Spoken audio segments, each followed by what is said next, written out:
C'était il y a 72 ans, au mois d'avril 1945, qu'on démarrait cette période haute en couleurs, ce moment fort de l'histoire de la Deuxième Guerre mondiale, mais aussi du XXe siècle, ce qu'on appelle les derniers jours d'Hitler.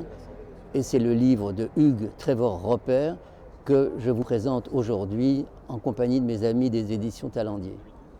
Il y a toujours ce mystère-là, le mystère d'Hitler. Est-ce qu'il s'est suicidé? Est-ce qu'il a été assassiné? Est-ce qu'il est parvenu à s'échapper? On n'a rien retrouvé, ni son corps, ni celui d'Eva. Les restes n'ont pas été formellement identifiés. Alors, qu'est-ce qui s'est passé? Est-ce qu'il était vraiment dans le bunker? Est-ce qu'on a voulu aussi éviter que sa tombe fasse l'objet d'un sinistre culte?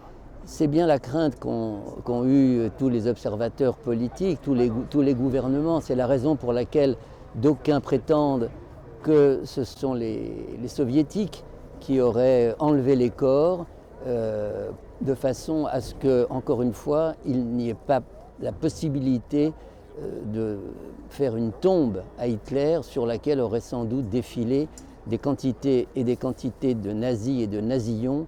On sait au demeurant qu'il en reste encore aujourd'hui.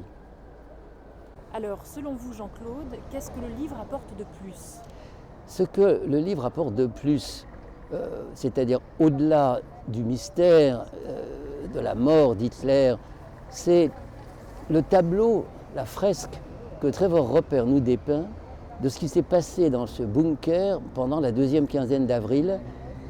On assiste littéralement à ce spectacle incroyable d'un Hitler à la fois apathique, à certains moments coléreux, irrité, presque fou à d'autres. Et c'est-à-dire qu'on a presque l'impression de lire un livre qui s'appellerait « La vie quotidienne dans le bunker d'Hitler au mois d'avril 1945 ».